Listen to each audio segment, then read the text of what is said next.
इस पर्व को दंगा भड़काने का पर्व के रूप में इस्तेमाल कर रही है। भड़काऊ बयानबाजी थी। भारत में रहना है तो जय श्री राम कहना होगा। उसके साथ डीजे तलवार वगैरह लहराते हुए तो जुलूस ने जो गरीब मुस्लिम परिवारों पर हमला कर दिया। मुस्लिम दुकानदारों को टारगेट करके नुकसान पहुंचाया गया, जलाया गया। पुलिस की शिथिलता है, उदासीनता है या संलिप्तता है, एसपी पर कार्रवाई करनी होगी। ये एसपी जो अभी नया गए हैं वो पूरी तरह से भाजपा माइंडेड है। और इसके पहले जितना भी एसपी रहे हैं, तजिया का जो जुलूस निकलता हो चाहे रामनवमी का जुलूस निकलता हो, बजाबते फ्लैग मार्च करते थे लोग, आप बजाबते पुलिस रहती थी। इस जुलूस में न पुलिस थी, न एक बार भी फ्लैग मार्च हुआ। जिस समय घर को जलाया जा रहा था वहाँ पूरी तरह से जिला प्रशासन वहाँ मौजूद था और इनके उपस्थिति में हुआ है।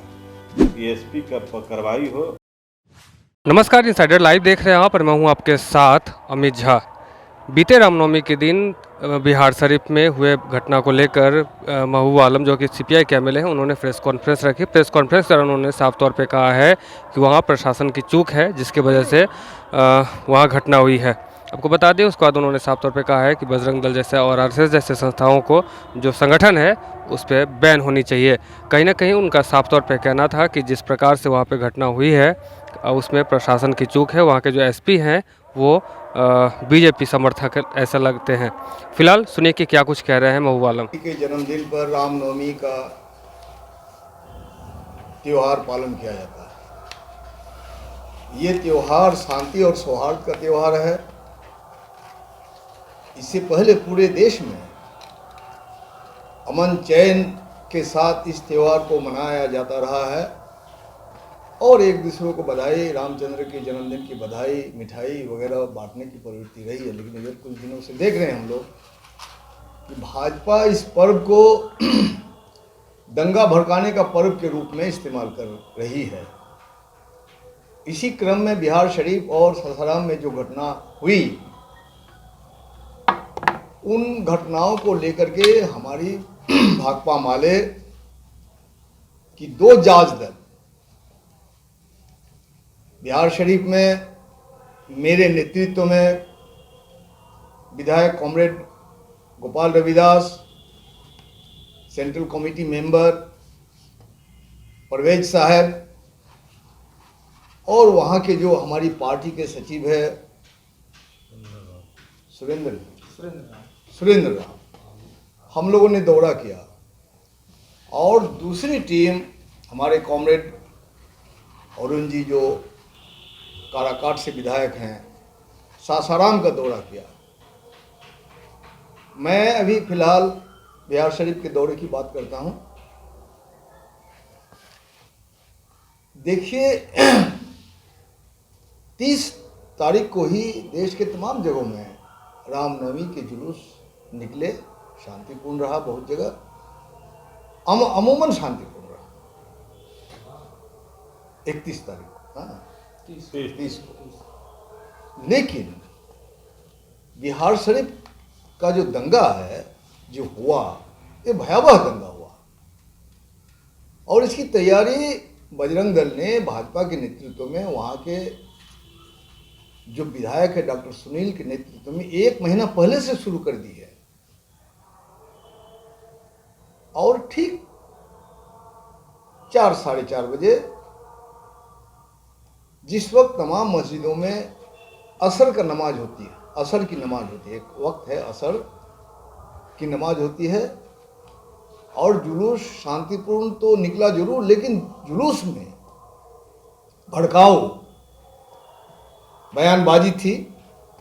भारत में रहना है तो जय श्री राम कहना होगा, और अतिरिक्त आवाज़ के साथ डीजे तलवार वगैरह लहराते हुए गगन। तो जुलूस ने जो गरीब मुस्लिम परिवारों पर हमला कर दिया। हम लोगों ने देखा वहाँ छोटे छोटे ईंट मिट्टी से जोड़ करके बनाया हुआ घर है, उन घरों पर हमला किया। उनके बाथरूम तक तलवार से घोंप घोंप के बच्चियों को खोजने लगा, लेकिन लोग भाग गए। और काफ़ी मुस्लिम दुकानदारों को टारगेट करके नुकसान पहुंचाया गया, जलाया गया। हालांकि गगन दीवान की जो मस्जिद है, ये हम बोलते हैं, वहाँ के लोगों ने स्पष्ट कहा कि मस्जिद पर हमला नहीं हुआ। जो सच है वो हम लोग रख रहे हैं। और उस टोले में पुलिस ने रात में हमला करके सीढ़ी से उनके आंगन में जाकर के जो गरीब लोगों को गिरफ्तार किया और एक एक व्यक्ति से कि तुम्हारा कितना बेटा है, और जब उसने बता दिया कि मेरा 4 बेटा है, नाम क्या है, और नाम पूछ के एफआईआर में डाला। इस तरह से सिटी पैलेस, इस तरह से जो शिक्षा का एक बड़ा केंद्र है पूरे बिहार में,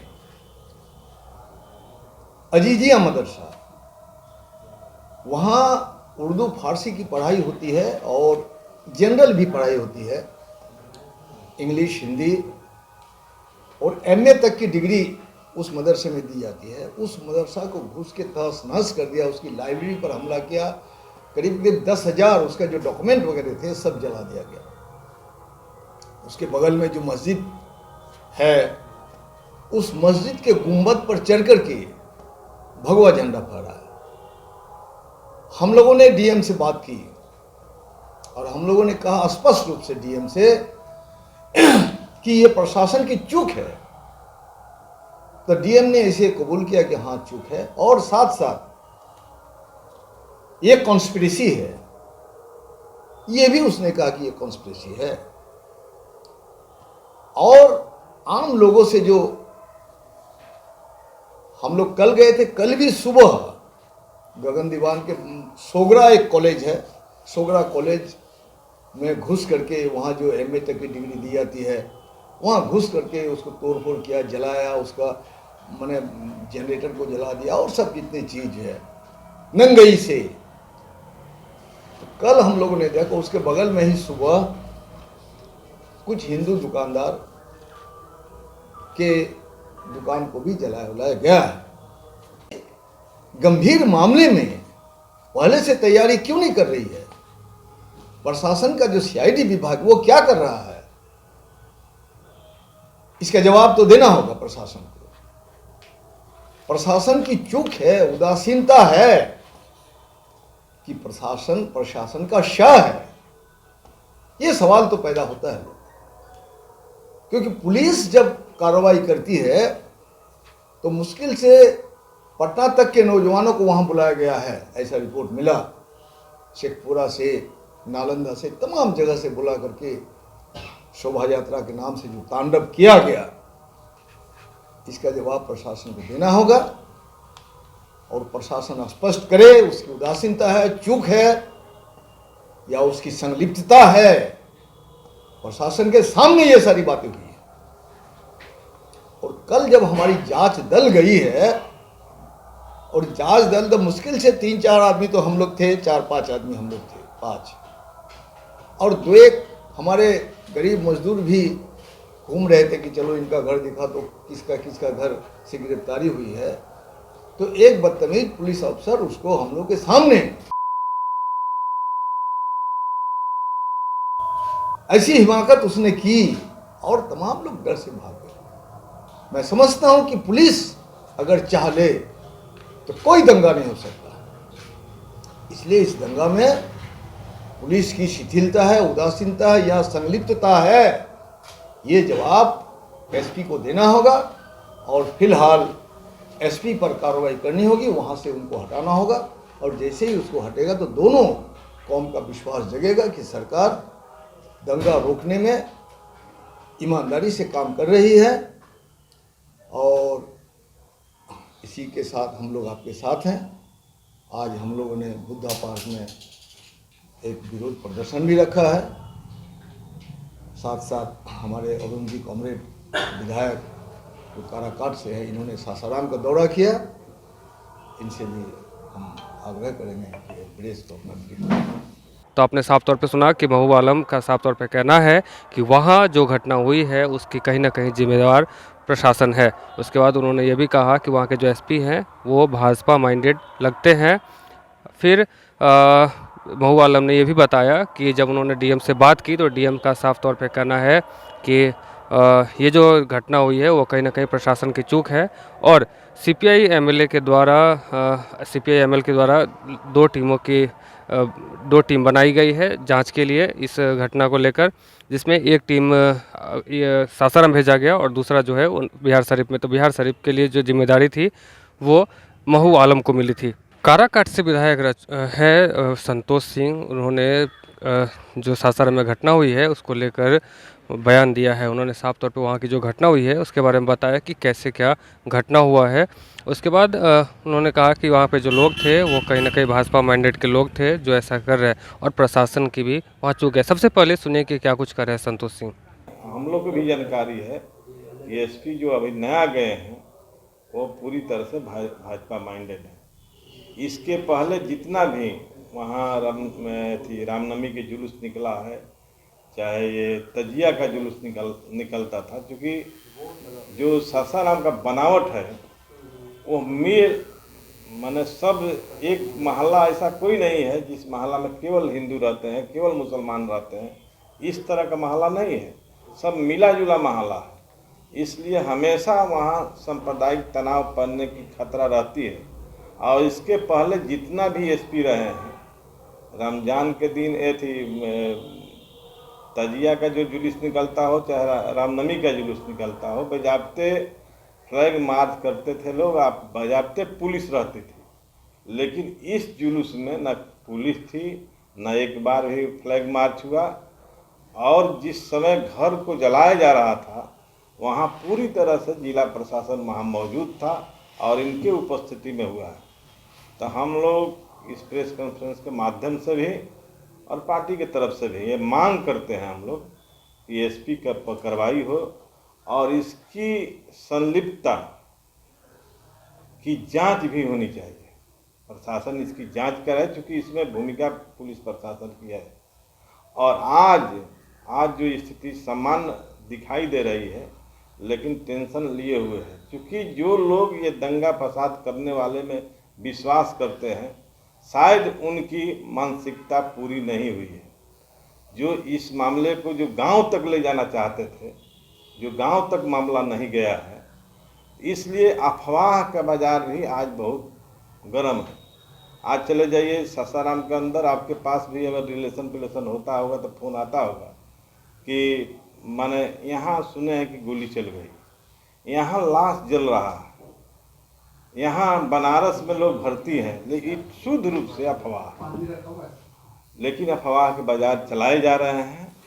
और जो लोग दंगाई हैं, जो पार्टियां इस तरह में शिरकत कर रही हैं, उनकी शायद अभी मानसिकता पूरी नहीं हुई है।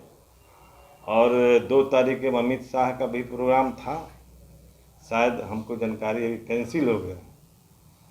तो इसलिए इनके जो जितने भी कार्यकर्ता थे, अगर यहाँ तक के प्रदेश अध्यक्ष से लेकर सारे कार्यकर्ता सासाराम के इर्द गिर्द मौजूद थे और पूरी प्लानिंग के साथ ये सारे माने दंगा की कोशिश की। एक टीम में हम थे सासाराम में हम थे। वहाँ जो हम लोग देखे कि 30 तारीख जो रामनवमी की जुलूस था, तो उस जुलूस में जो डीजे बज रहा था, कानूनी तौर पर डीजे बजाने पर रोक है, लेकिन कहीं भी जुलूस में डीजे पर रोक नहीं लगाई गई।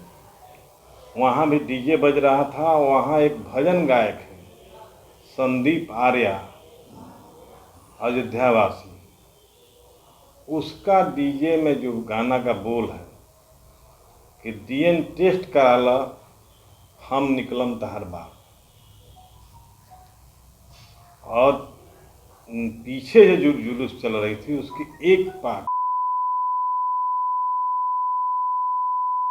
थप्पड़ी पीट कर लोग ले गया, जा रहे थे जुलूस में। उस दिन मरमाहत थी, लेकिन कोई भी ऑकरेंस नहीं हुआ। 31 तारीख को जुमे के दिन था और 31 तारीख को नमाज 1:30 बजे करीब लोग मनाते हैं। 11 बजे एक चिकटोली मोहल्ला है, वहाँ मस्जिद है और इम्बाड़ा है। ये मस्जिद के अगल बगल कोई मुस्लिम आबादी नहीं है, उसके बगल में मुस्लिम आबादी है। ये शुद्ध रूप से माने जो हिंदू जातियां हैं उनके बीच का ये मस्जिद है। इस मस्जिद पर हमला किया गया और इसके रोशनदान है उसके शीशे तोड़ दिए गए, पंखा तोड़ दिया गया और उनके जो धार्मिक ग्रंथ हैं उसको तहस नहस कर दिया गया और मन मकान पर भी क्षति किया गया ढेला से।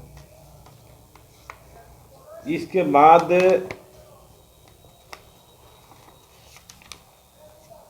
शाहजाल पीर मोहल्ला है, उसको शाहजाल पीर खेत भी कहते हैं। वह खेत इसलिए कि खेत था पहले, लेकिन अब वहाँ मोहल्ला बस गया है तो शाहजाल पीर मोहल्ला बोलता है। वहाँ एक सऊद कुरैशी हैं, साउद कुरैशी, उनका गैरेज था, गैरेज में आग लगा दिया गया। वो गैरेज में उस वक्त 10 गाड़ियाँ थी, उसको तोड़फोड़ किया गया।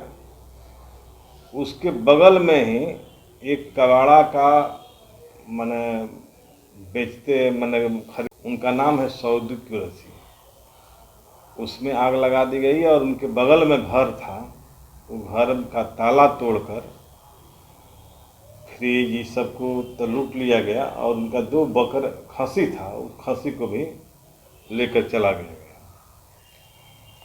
उसके बगल में ही मोहम्मद शहजाद कुरैशी का घर है।